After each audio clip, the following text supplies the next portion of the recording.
And so for all practical purposes, truth had been abolished in Germany.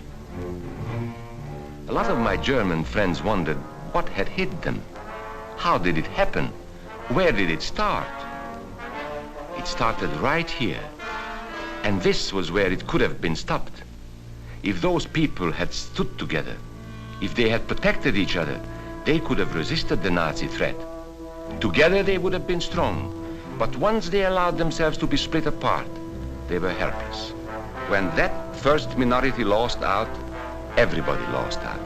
They made the mistake of gambling with other people's freedom. Now let's see how those bets paid off. Karl the farmer was gambling on a better life for himself.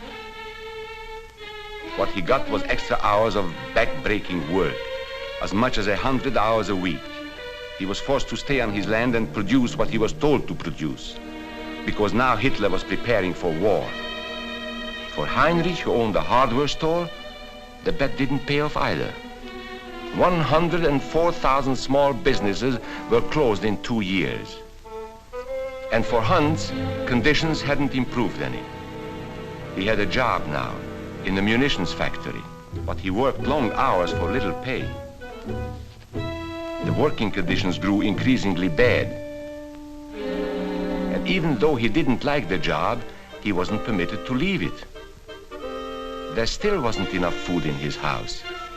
Hitler said you couldn't have butter and cannon. So Hans couldn't have butter. And when Hitler decided the time was right, Germany went to war. Not by declaring war, but by a carefully prepared sneak attack. Once again, Hitler needed Hans to do his dirty work. Hans was an expert at brutality by this time.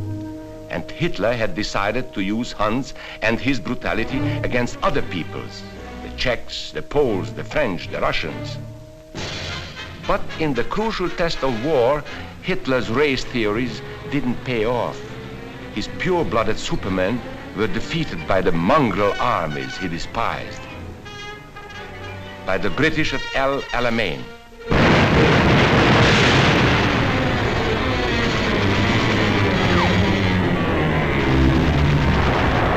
By the Russians at Stalingrad.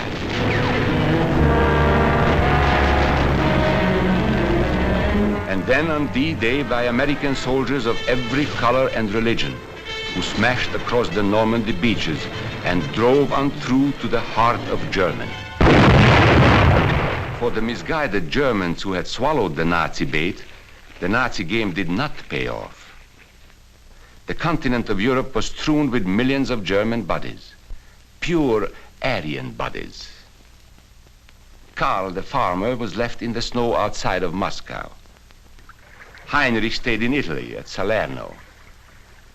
And Hans, who was going to rule the world, got only a little patch of Normandy that he could call his own. We must never let that happen to us or to our country. We must never let ourselves be divided by race or color or religion, because in this country we all belong to minority groups. I was born in Hungary. You are a Mason. These are minorities. And then you belong to other minority groups too. You are a farmer. You have blue eyes.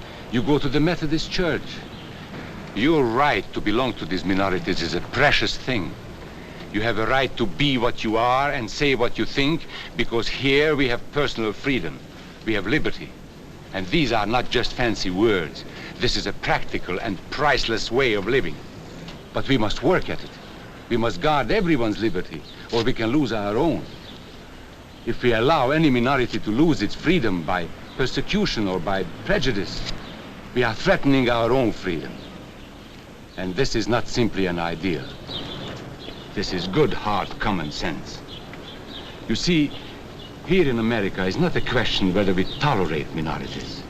America is minorities. And that means you and me.